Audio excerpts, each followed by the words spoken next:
दोस्तों, अभी तक हमने देखा कि कैसे थर्मोपाइली की संकरी घाटी में 300 स्पार्टनों ने अपने प्राणों की आहुति देकर पूरे ग्रीस को समय दिया, पर ज़र्क्सिस का फारसी साम्राज्य अभी भी अजेय लग रहा था। अब निर्णायक क्षण समुद्र पर आने वाला है। ग्रीक नगर राज्य एकजुट होकर सालामिस की खाड़ी में फारसी बेड़े का सामना करने की तैयारी कर रहे हैं। यही होगी इतिहास की सबसे महान नौसैनिक लड़ाई। आप देख रहे हैं इतिहास के कथा, जहां हम आपको ले चलते हैं अतीत की रहस्यमयी और प्रेरणादायक कहानियों की ओर। चैनल को सब्सक्राइब करें और घंटी का बटन दबाएं ताकि हर नई कहानी सबसे पहले आप तक पहुंचे। थर्मोपाइली की घाटी में स्पार्टनों के बलिदान ने ग्रीक नगर राज्यों को चेताया कि अब निर्णायक लड़ाई समुद्र पर लड़ी जानी है। ज़र्क्सिस ने एथेंस को जला डाला था और उसके सैनिक ग्रीस के दिल तक पहुंच चुके थे। ग्रीक नेताओं के सामने अब केवल एक ही विकल्प बचा था, सालामिस की खाड़ी में फारसी नौसेना को रोकना। इस चुनौती के केंद्र में थे एथेंस के महान रणनीतिकार थेमिस्टोक्लिस। उन्होंने समझ लिया था कि फारसी जहाजों की विशाल संख्या का मुकाबला खुले समुद्र में करना आत्महत्या होगा। इसलिए उन्होंने एक चतुर योजना बनाई। सालामिस का जलड़ मरुमध्य बहुत संकरा था, जहां भारी और बड़े फारसी जहाज एक दूसरे से टकराकर बिखर सकते थे। वहीं ग्रीक जहाज छोटे, हल्के और फुर्तीले थे, जो संकरे रास्तों में आसानी से घूम सकते थे और तेजी से वार कर सकते थे।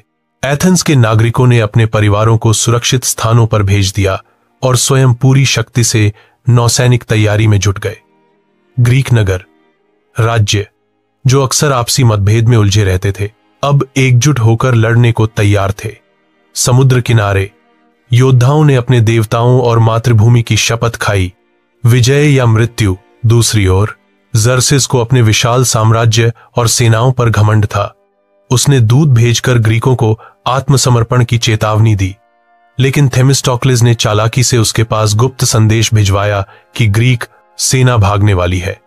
ज़र्क्सिस ने इसे अवसर समझा और अपनी पूरी नौसेना सालामिस की ओर भेज दी, पर वह नहीं जानता था कि यह उसकी सबसे बड़ी भूल साबित होने वाली है, क्योंकि सालामिस के संकरे जल में फारसी ताकत बिखर जाएगी और ग्रीक साहस इतिहास लिखेगा।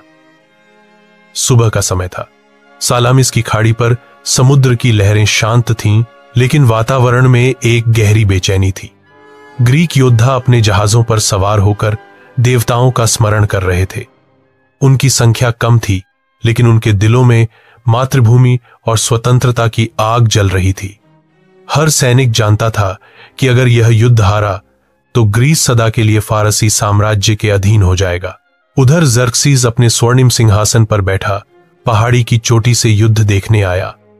उसे पूरा विश्वास था कि उसकी विशाल नौसेना ग्रीकों को कुचल देगी।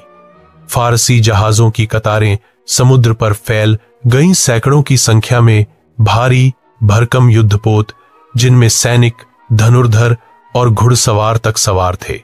यह दृश्य ही डर पैदा करने वाला था, लेकिन थेमिस्टोक्लिस की योजना अब काम में आने लगी।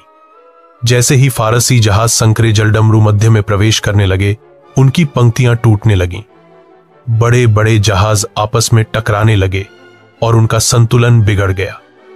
ग्रीक जहाजों ने इस अवसर को भांपकर तेजी से हमला शुरू किया। छोटे हल्के जहाज बिजली की तरह घूमकर दुश्मन पर टूट पड़े। ग्रीक योद्धाओं ने पूरे जोश से युद्ध घोष किया, स्वतंत्रता या मृत्यु। उनकी टक्कर इतनी भीषण थी कि फारसी जहाज एक एक करके डूबने लगे। ग्रीक तीरंदाजों और भालाधारियों ने दुश्मनों को समुद्र में धकेल दिया। देखते ही देखते पहले दिन की लड़ाई ने फारसी सेना का आत्मविश्वास हिला दिया। ज़र्क्सिस अपनी आंखों से यह सब देख रहा था। उसे विश्वास नहीं हो रहा था कि उसकी अपार शक्ति कुछ ही घंटों में इतनी बुरी तरह बिखर सकती है, लेकिन वह अभी भी मानने को तैयार नहीं था कि उसका साम्राज्य हार सकता है। पहला दिन ग्रीकों के पक्ष में गया। अब असली परीक्षा आने वाले दिनों थी। सालामिस की खाड़ी अब युद्ध की गर्जना से गूंज रही थी। चारों ओर टूटे हुए जहाज, डूबते सैनिक और जलते हुए युद्धपोतों का मंजर था। पहले 2 दिनों में ग्रीकों ने फारसी नौसेना की कमर तोड़ दी थी, लेकिन निर्णायक क्षण अभी बाकी था। ज़र्क्सिस ने अपने सेनापतियों को आदेश दिया कि चाहे जैसे भी हो ग्रीक जहाजों को घेर कर समाप्त कर दिया जाए। लेकिन थेमिस्टोक्लिस की योजना पहले से ही हर चाल का अनुमान लगाकर बनाई गई थी। जैसे ही फारसी बेड़े ने ग्रीक जहाजों को घेरे में लेने की कोशिश की, संकरे झल्डमरू मध्य में अफरा तफरी मच गई। फारसी जहाज एक दूसरे से टकराने लगे और ग्रीक योद्धाओं ने इस अराजकता का पूरा लाभ उठाया। ग्रीक नौसैनिकों ने छोटे छोटे समूह बनाकर फारसी जहाजों पर सीधा धावा बोला। उनकी गति और फुर्ती ने भारी युद्धपोतों को बेकार कर दिया।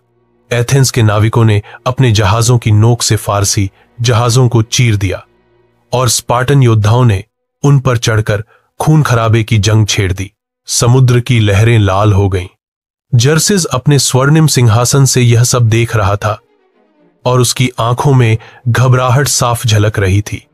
उसने अपने साम्राज्य की अजेय शक्ति पर भरोसा किया था, लेकिन सलामिस ने उसकी अजेयता को तोड़ दिया। अंततः फारसी नौसेना का बड़ा हिस्सा डूब गया या भाग खड़ा हुआ। ग्रीकों ने विजय ध्वनि के साथ युद्ध क्षेत्र को अपने नाम कर लिया।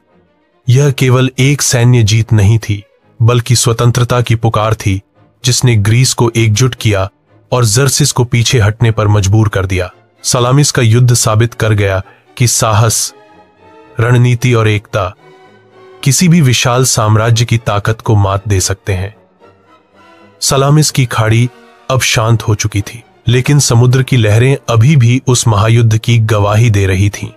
टूटे जहाजों के मलबे और बहते हुए शव उस संघर्ष की भयावहता बयान कर रहे थे। लेकिन इस विनाश के बीच ग्रीकों के दिलों में नई रोशनी जग चुकी थी। सलामिस की जीत ने ग्रीस को केवल सैन्य सुरक्षा ही नहीं दी, बल्कि आत्मविश्वास और गर्व भी लौटाया। जो नगर राज्य पहले आपसी कलह और अविश्वास में बंटे थे, अब वे एक साझा विजय का हिस्सा बन चुके थे।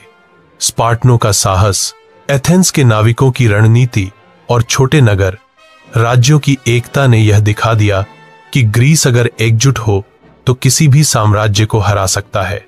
जर्सिस इस हार से स्तब्ध था।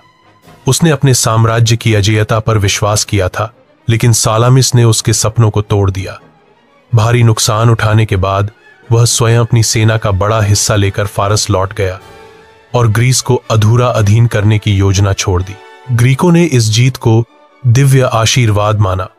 मंदिरों में उत्सव मनाए गए, देवताओं को धन्यवाद दिया गया और वीर सैनिकों को अमर कर दिया गया। थेमिस्टोक्लिस को एक महान रणनीतिकार के रूप में सम्मानित किया गया, क्योंकि उनकी दूरदर्शिता और चालाकी ने ग्रीस को विनाश से बचाया। यह विजय केवल एक युद्ध का अंत नहीं थी, बल्कि एक नए युग की शुरुआत थी।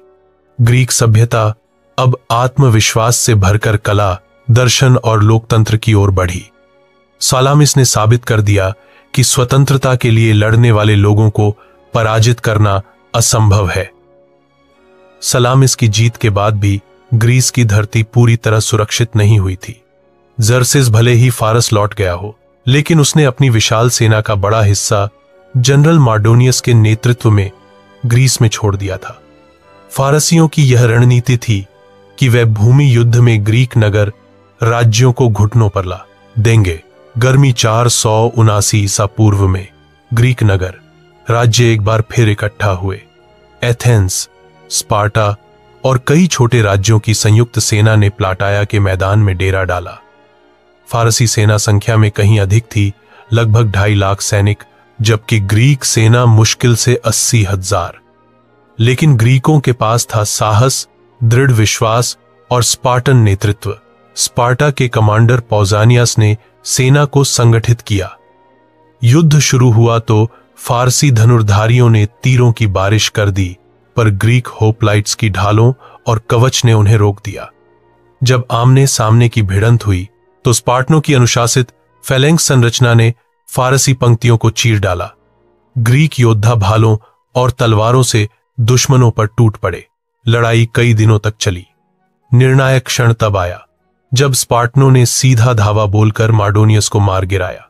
उनके सेनापति की मृत्यु के बाद फारसी सेना में अफरा तफरी मच गई और वे भाग खड़े हुए।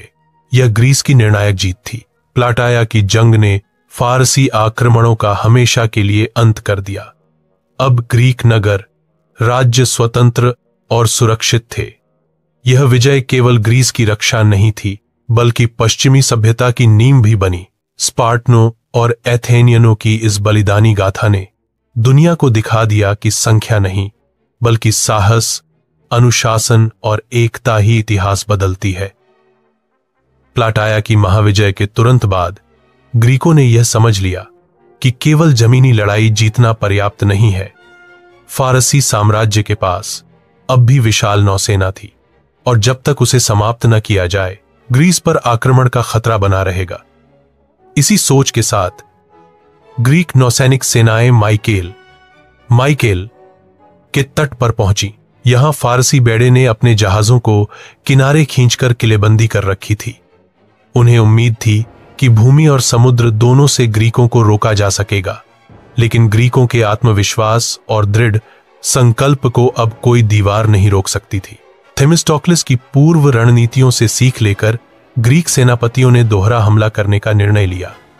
समुद्र में ग्रीक जहाजों ने फारसी बेड़े पर धावा बोला, जबकि जमीनी मोर्चे पर स्पार्टन और एथेनियाई योद्धाओं ने फारसी शिविर पर सीधा आक्रमण कर दिया। लड़ाई अत्यंत भयंकर थी। आग में जलते हुए जहाज, टूटते कवच और गूंजती युद्ध ध्वनियां पूरे क्षेत्र में फैल गईं। ग्रीक योद्धाओं ने ऐसी वीरता दिखाई कि फारसी सैनिक अपने ही जहाजों और किलों को छोड़कर भागने लगे। निर्णायक क्षण तब आया जब ग्रीक सेनाओं ने फारसी नौसेना को पूरी तरह जला डाला। सैकड़ों जहाज राख में बदल गए और फारसी साम्राज्य की समुद्री शक्ति एक ही दिन में ध्वस्त हो गई। माइकेल की जीत ने ग्रीस को न केवल पूर्ण स्वतंत्रता दिलाई, बल्कि यह संदेश भी दिया कि ग्रीक सभ्यता अब अपने सुनहरे युग की ओर बढ़ रही है। दर्शन, कला, लोकतंत्र और विज्ञान की ज्योति अब बिना किसी भय के फैलने वाली थी। सलामिस और प्लाटाया की जीत ने जिस आत्मविश्वास को जगाया था, माइकेल की विजय ने उसे स्थायी बना दिया। यह वह क्षण था जब ग्रीस ने साबित किया कि उसकी स्वतंत्रता अमर है। फारसियों के पराजित होने के बाद ग्रीस ने एक नई सुबह देखी। अब नगर, राज्य भय और असुरक्षा से मुक्त होकर अपने भविष्य के निर्माण पर केंद्रित हो सके। यह वह समय था जब ग्रीक सभ्यता ने अपने इतिहास का सबसे उज्जवल अध्याय शुरू किया। स्वर्ण युग, golden age of Greece. Athens इस युग का केंद्र बना। सालामिस की विजय और थेमिस्टोक्लिस की रणनीतियों ने उसे ग्रीक जगत का नेतृत्व दिलाया। एथेंस में लोकतंत्र मजबूत हुआ और नागरिक शासन का विचार पूरी दुनिया के लिए एक आदर्श बना। लोग अब केवल युद्ध के लिए नहीं, बल्कि ज्ञान, कला और संस्कृति के लिए भी एकत्रित होने लगे। दार्शनिक जैसे सोक्रेटिस, प्लेटो और अरस्तु ने विचारों की ऐसी मशाल जलाई जो आज भी दुनिया को रोशनी देती है। कला और स्थापत्य में पार्थेनन मंदिर जैसे अद्वितीय स्मारक बने। नाटक, साहित्य और विज्ञान की दिशा में भी ग्रीक विद्वानों ने नए आयाम स्थापित किए। स्पार्टा और एथेंस का आपसी प्रतिद्वंद्व तो जारी रहा, लेकिन फारसी आक्रमण की स्मृति ने सभी नगर, राज्यों को यह एहसास कराया कि बाहरी खतरे से लड़ने के लिए एकता ही सबसे बड़ा हथियार है। ग्रीक सभ्यता की इस विरासत ने आने वाली पीढ़ियों पर गहरा प्रभाव डाला। रोम साम्राज्य ने ग्रीस की संस्कृति को अपनाया और बाद में यूरोप के पुनर्जागरण रेनेसांस में यही परंपरा फिर से जीवित हुई।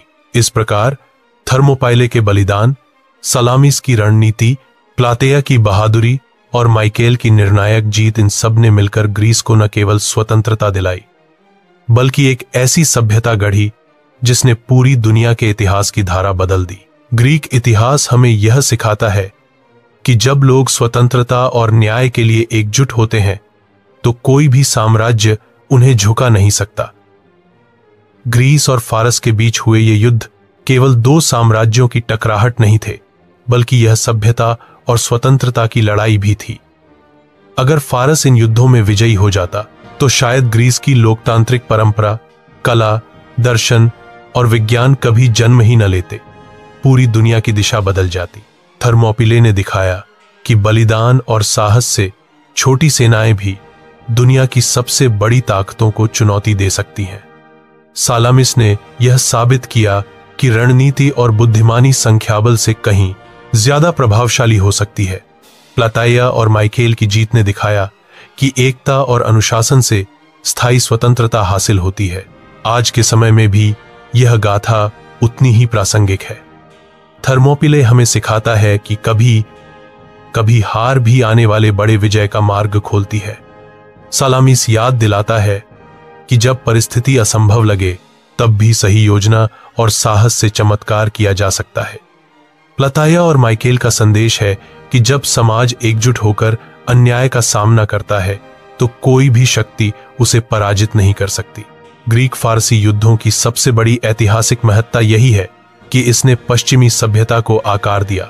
लोकतंत्र, स्वतंत्रता और नागरिक अधिकार जैसे विचार दुनिया भर में फैल सके। आज भी हर संघर्ष, हर आंदोलन और हर कठिनाई में यह कथा हमें प्रेरित करती है कि चाहे रास्ता कितना भी कठिन हो, यदि हम साहस, एकता और दृढ़ विश्वास के साथ आगे बढ़ें तो इतिहास को मोड़ सकते हैं। ग्रीक फारसी युद्ध केवल तलवारों और ढालों की टकराहट नहीं थे, बल्कि यह सांस्कृतिक विरासत का भी संग्राम था। इन युद्धों ने ग्रीस को आत्मविश्वास दिया और यह विश्वास जगाया कि उनकी संस्कृति, उनकी सोच और उनकी स्वतंत्रता पूरे विश्व के लिए प्रेरणा बन सकती है। स्पार्टा के 300 योद्धा आज भी बलिदान और अनुशासन का प्रतीक माने जाते हैं। उनकी गाथा ने यह दिखाया कि मृत्यु को स्वीकार कर लेना भी कभी कभी अमरत्व की ओर ले जाता है। एथेंस का लोकतंत्र, जो युद्धों के बाद और भी मजबूत हुआ, आज की आधुनिक लोकतांत्रिक प्रणालियों की नींव माना जाता है। कला, स्थापत्य और साहित्य में भी इन युद्धों की छाप स्पष्ट दिखाई देती है। नाटकों और कविताओं में थर्मोपिले और सालामिस की कहानियां बार बार सुनाई जाती थीं। इनसे न केवल सैनिकों को प्रेरणा मिली, बल्कि आम नागरिकों के मन में भी यह भावना बैठ गई कि वे एक महान सभ्यता के वाहक हैं। ग्रीक फारसी युद्धों की विरासत ने यूरोप को ही नहीं बल्कि पूरी दुनिया को प्रभावित किया। पुनर्जागरण के समय जब यूरोप ने फिर से ज्ञान की ओर रुख किया तो उसने ग्रीस की ओर देखा। आधुनिक युग में भी जब लोग स्वतंत्रता या लोकतंत्र की बात करते हैं तो थर्मोपिले और सालामिस की कहानियां याद आती हैं। इस प्रकार यह युद्ध केवल प्राचीन इतिहास की घटनाएं नहीं हैं, बल्कि जीवंत प्रेरणा है जो हमें यह सिखाती है कि संस्कृति और स्वतंत्रता के लिए दिया गया बलिदान कभी व्यर्थ नहीं जाता। ग्रीक फारसी युद्धों की लंबी श्रृंखला थर्मोपिले से लेकर सालामिस, प्लाताइया और माइकेल तक अंततः एक निर्णायक मोड़ पर समाप्त हुई। फारसी साम्राज्य, जिसने कभी पूरी दुनिया को अपने पैरों तले झुकाने का सपना देखा था, ग्रीस के तटों पर आकर अपनी सीमाएं पहचानने पर मजबूर हो गया। ग्रीक नगर राज्यों ने दिखा दिया कि स्वतंत्रता और आत्मसम्मान किसी भी साम्राज्य की ताकत से बड़े हैं। प्लाताइया और माइकेल में ग्रीकों की विजय ने अंतिम रूप से फारसी खतरे को पीछे धकेल दिया। यह केवल सैन्य जीत नहीं थी, बल्कि आत्मा और संस्कृति की जीत थी। ग्रीक योद्धाओं ने यह संदेश दिया कि संख्या, धन या साम्राज्य का फैलाव सब व्यर्थ है यदि उनमें न्याय और स्वतंत्रता की भावना न हो। इस विजय ने ग्रीस को एक अमर पहचान दी। एथेंस और स्पार्टा की गाथाएं अमर हुईं। स्पार्टा अपने अनुशासन और बलिदान के लिए, जबकि एथेंस लोकतंत्र, कला और ज्ञान के लिए आने वाली सदियों में आदर्श बने। यह युद्ध ग्रीस की अमरता की घोषणा था, क्योंकि यह केवल उनकी भूमि की रक्षा नहीं थी, यह पूरी मानवता के लिए स्वतंत्रता, संस्कृति और आत्मसम्मान की नींव रखता था। आज जब हम इन युद्धों को याद करते हैं तो हमें यह एहसास होता है कि यह केवल इतिहास नहीं, बल्कि एक जीवित प्रेरणा है। ग्रीक फारसी युद्धों का समापन उस विचार को जन्म देता है जो आज भी अमर है कि जब इंसान स्वतंत्रता और न्याय के लिए लड़ता है तो उसका अस्तित्व हमेशा इतिहास में दर्ज रहता है। दोस्तों, अब तक की कहानी में हमने देखा कि कैसे थर्मोपिले के साहसिक बलिदान ने पूरी ग्रीस को एकजुट होने की प्रेरणा दी, कैसे सालामिस की नौसैनिक विजय ने फारसी साम्राज्य की अपराजेयता की छवि को तोड़ दिया, और कैसे ग्रीक नगर राज्य अपने मतभेदों को पीछे छोड़कर स्वतंत्रता की लड़ाई में कंधे से कंधा मिलाकर खड़े हुए। लेकिन कहानी यहां खत्म नहीं होती। असली निर्णायक टकराव अब शुरू होता है। प्लाटाया और माइकेल की महान लड़ाइयां, जहां ग्रीक सेना और नौसेना ने फारस को आखिरी बार चुनौती दी। यह वह क्षण था जिसने न केवल युद्ध का भाग्य तय किया, बल्कि पूरी सभ्यता की दिशा बदल दी। अब आगे की कहानी अगले भाग में जानेंगे कि कैसे ग्रीस ने इतिहास में अपनी अमरता की घोषणा की। वीडियो देखने के लिए धन्यवाद। दोस्तों, अगर आपको यह कहानी दिलचस्प लगी हो, अगली कहानी तो इसे लाइक करें, अपने दोस्तों के साथ शेयर करें और नीचे कमेंट में लिखें अगली कहानी किस विषय पर चाहते हैं। और हाँ, ऐसे ही अनसुने इतिहास को जानने के लिए इतिहास के कथा चैनल को सब्सक्राइब करना न भूलें। फिर मिलेंगे एक नई रोमांचक गाथा के साथ।